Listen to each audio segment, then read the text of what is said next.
आज हम लोग क्लास 12 का एक नया चैप्टर स्टार्ट करने वाले हैं। ओके, उस चैप्टर का नाम है आपका रैखिक नियत सहसंबंध। और ये चैप्टर बहुत ही ईजी है बच्चों, बहुत ही ईजी। जैसे आपका चैप्टर सहसंबंध बहुत ईजी था, सेम टू सेम उसी तरह है। ओके, तो ध्यान दीजिए, इसका हम लोग बाद थोड़ा इंट्रोडक्शन जान लेते हैं, उसके बाद हम लोग इसके जो क्वेश्चंस हैं हम उसे सॉल्व करेंगे। ठीक है, तो ध्यान दीजिए, हमने लास्ट चैप्टर में सहसंबंध में हमने क्या पढ़ा था। सहसंबंध में हमने ये पढ़ा था दो चलों के बीच संबंध कैसा है, उसके विषय हमने अध्ययन किया था। ठीक है, लेकिन ये नियत संबंध की आवश्यकता क्यों पड़ी, हमें इसको जानने की आवश्यकता है। ध्यान दो, हमने सहसंबंध में ऐसा पढ़ा था कि अगर दोनों चलों के बीच संबंध कैसा है और उसके बीच डिग्री, मतलब जो उसकी जो मात्रा होती है कितना है, हमें ये बताता था। लेकिन क्या हम लोग सहसंबंध में ज्ञात कर सकते थे कि अगर समझो कोई एक वैल्यू दी हो, समझो अगर आपको किसी एरिया में इतना बरसात दिया हो, मतलब समझो 50 या कुछ भी बरसात दिया हो, तो उसके आधार पे कितनी फसल का पैदावार होगा उसका अनुमान हम लोग लगा सकते थे? नहीं। उसका अनुमान लगाने के लिए हम लोग क्या पढ़ेंगे यहाँ पे? नियत सहसंबंध। इसी प्रकार एक और एग्जाम्पल ध्यान दीजिए, समझो किसी एरिया में एक कंपनी है, उस कंपनी ने विज्ञापन खर्च समझो किया। ठीक है, अब उससे जो पार्टिकुलर अमाउंट समझो एक निश्चित अमाउंट उसने खर्च किया उस प्रोडक्ट पर। ठीक है, क्या उससे हम लोग ये अनुमान लगा सकते हैं कि उस प्रोडक्ट का मार्केट में कितनी उसकी बिक्री होगी? हम लोग सहसंबंध से पता नहीं लगा सकते थे। ठीक है, तो उसको पता लगाने के लिए हम लोग नियत सहसंबंध का अध्ययन करेंगे। ठीक है, तो आपका रैखिक नियत सहसंबंध अब बहुत इजी है, थोड़ा इसका हम लोग इंट्रोडक्शन पढ़ लेते हैं। ठीक है, और आपको इसके जो बुक्स में जो आपको दिए हुए क्वेश्चन, प्रस्तावना, रैखिक नियत सहसंबंध का मॉडल और विधि, आप लोग थ्योरी घर पे पढ़ लेना। मैं यहाँ पे जो इंपॉर्टेंस है, थोड़ा इंपॉर्टेंट टॉपिक वो पढ़ा देता हूँ। ठीक है, तो स्टार्ट करते हैं आज का टॉपिक। तो ध्यान दीजिए, नियत सहसंबंध से दो चलों के बीच कार्य कारण का संबंध हो तब एक चल के ज्ञात मूल्य से दूसरे चल का अनुमानित मूल्य ज्ञात कर सकते हैं। ठीक है, हमने सहसंबंध में क्या पढ़ा था? दो चलों के बीच कार्य कारण का संबंध हो सकता है और अन्य कारण का भी संबंध हो सकता है, लेकिन नियत सहसंबंध में सिर्फ ओनली एक प्रकार का कारण होगा। वो कौन सा कारण होगा? कार्य कारण का संबंध होगा। ठीक है, जब दो चलों के बीच कार्य कारण का संबंध हो और एक चल के ज्ञात वैल्यू से, अगर हमें किसी एक चल की वैल्यू पता है ना, तो उस चल से, उसी पर से हम लोग उसका अनुमानित मूल्य या मान हम लोग ज्ञात कर सकते हैं। जैसे मैंने आपको बिक्री और विज्ञापन और बरसात और फसल का उत्पादन का एग्जाम्पल दिया। ठीक है, अब ध्यान दो, नियत सहसंबंध का शाब्दिक अर्थ क्या होता है? प्रतिगमन। आपको 1 मार्क्स में पूछ सकता है, ठीक है, कि नियत सहसंबंध का शाब्दिक अर्थ क्या होता है? प्रतिगमन अथवा औसत मूल्य की ओर वापस आना होता है। ठीक है, तो आपको 1 मार्क्स में पूछ सकते हैं कि नियत सहसंबंध का शाब्दिक अर्थ क्या होता है, तो आप लोग क्या बोलोगे? नियत सहसंबंध का शाब्दिक अर्थ क्या होता है? प्रतिगमन होता है अथवा औसत मूल्य की और वापस आना होता है। ठीक है, अब आगे ध्यान दो, मानव आनुवंशिकता के अध्ययन के दौरान सर फ्रांसिस गाल्टन नामक सांख्यज्ञ ने खोजा था। ठीक है, तो जो नियत सहसंबंध का जो अध्ययन है, मतलब इस टर्म का सर्वप्रथम यूज किसने किया था? सर फ्रांसिस गाल्टन ने। और इन्होंने कब खोजा था? जब मानव आनुवंशिकता का, जब वो उस पर एक्सपेरिमेंट कर रहे थे, उसका अध्ययन कर रहे थे, उसी समय उन्होंने इस टर्म को यूज़ किया था और इन्होंने ही खोजा था।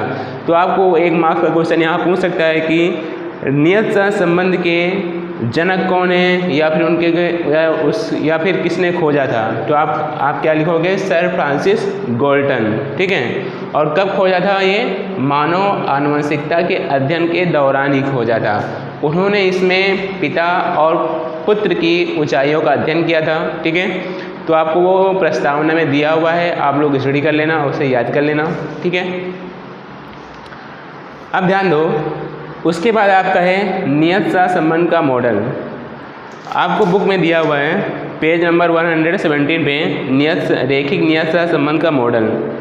आपको ये याद कर लेना है। कभी कभी क्वेश्चन के प्लेस पे 3 मार्क्स का थ्योरी पूछ लेते हैं, ठीक है, तो आप लोग इसे एक बार अध्ययन कर लेना, ठीक है। तो ध्यान दो, रैखिक नियत सहसंबंध में क्या बोला हुआ है, जब किसी संबंध या समस्या को प्रस्तुत करने वाले एक से अधिक समीकरणों को समूह को मॉडल कहते हैं, ठीक है। किसी संबंध या समस्या को प्रस्तुत करने वाले अधिक समीकरणों को हम लोग क्या कहते हैं, मॉडल कहते हैं। कार्य कारण से जुड़े दो चलों के बीच संबंध को प्रदर्शित करने वाले सांख्यिकी मॉडल को नियत सहसंबंध मॉडल कहते हैं। अब इसमें क्या बोला है, नियत सहसंबंध मॉडल किसे कहते हैं, कार्य कारण के संबंध से जुड़े दो चलों के बीच के संबंध को प्रदर्शित करने वाले सांख्यिकी के मॉडल को नियत सहसंबंध का मॉडल कहते हैं, ठीक है। अब इसमें ऐसा दिया है, जो समानतः कार्य कारण के संबंध से जुड़े चलों में कारण स्वरूप चल को x द्वारा प्रदर्शित करते हैं। जो आपका कारण वाला चल होगा उसे हम लोग किससे प्रदर्शित करेंगे, x द्वारा, और x को ही हम लोग क्या बोलेंगे, निरपेक्ष चल बोलेंगे। क्या बोलेंगे, निरपेक्ष, जिसे हम निरपेक्ष या कारणभूत चल भी कहेंगे। और कार्य स्वरूप चल को हम लोग y द्वारा प्रदर्शित करते हैं, जिसे हम लोग सापेक्ष चर या प्रभावी चल कहेंगे। अब आपको एक एग्जाम्पल दिया हुआ है, ध्यान दीजिए, विज्ञापन और बिक्री, ठीक है। अगर विज्ञापन बढ़ेगा, ठीक है, किसी प्रोडक्ट को लेकर, तो उसकी भी क्या होगी, मार्केट में बिक्री ज़्यादा बढ़ेगी। अगर विज्ञापन हम लोग उसकी अन्य तत्व स्थिर रहें तो ओके, और विज्ञापन अगर उस प्रोडक्ट का कम हो तो क्या होगा, बिक्री कम होगी। तो यहाँ ध्यान दो, जो बिक्री है वो किस पे डिपेंड है, किस पे डिपेंड है, आपका विज्ञापन पे, ठीक है। तो विज्ञापन आपका क्या होगा, कारण होगा, मतलब क्या, निरपेक्ष चर होगा। और आपका जो बिक्री है वो क्या है, सापेक्ष चर। सापेक्ष चर मतलब क्या, उस पर वो यानी विज्ञापन पर आधारित है, ठीक है, समझे आप लोग। तो इसी तरह दूसरा आपको एग्जाम्पल दिया है, वर्षा और चावल की पैदावार के बीच का संबंध, ठीक है।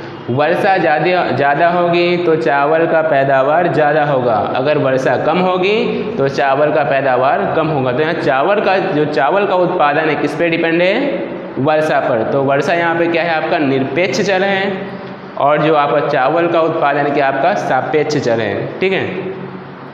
तो आपको नियत सहसंबंध का मॉडल आपको यहाँ पे दिया हुआ है, ठीक है। y इक्वल टू क्या होगा, आपका alpha plus beta x plus you, आपका ये नियत सहसंबंध का मॉडल है। और ये वाला फॉर्मूला कब यूज करेंगे, जब आंशिक सहसंबंध होगा। आंशिक कौन सा हो सकता है, आंशिक धन भी हो सकता है, आंशिक ऋण भी हो सकता है, आपने सहसंबंध में पढ़ा था, ओके।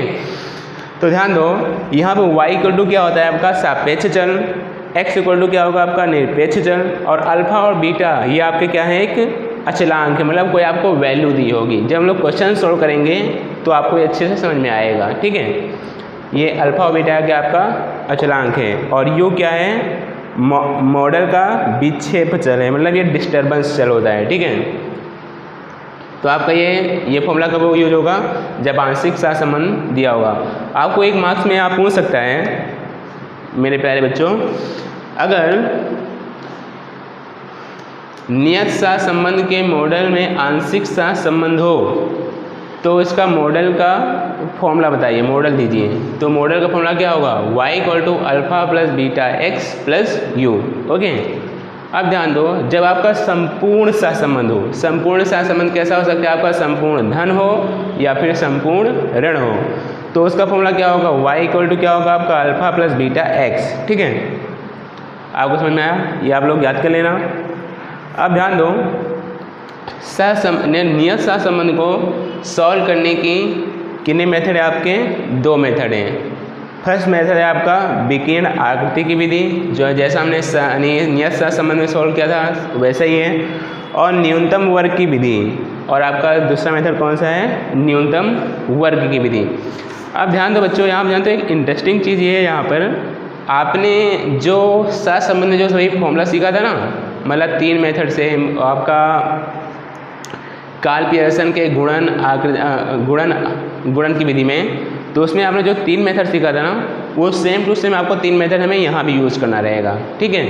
लेकिन उसमें कुछ फॉर्मूले मतलब थोड़े से फॉर्मूले लोग उसमें से कट कर देते हैं, बाकी आपका सेम टू सेम ही रहेगा।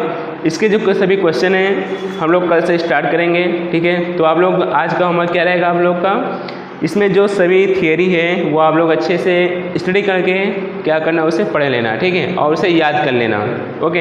इसमें एक मार्क्स, क्योंकि आपका ऑब्जेक्टिव क्वेश्चन पूछते हैं ना, तो आपको इसलिए आपको उसमें बनाना जरूरी रहता है, ठीक है। तो आप लोग याद कर लेना, और आज के आपका ये लेक्चर समाप्त हुआ, और कल से हम लोग क्वेश्चन को सॉल्व करेंगे। तो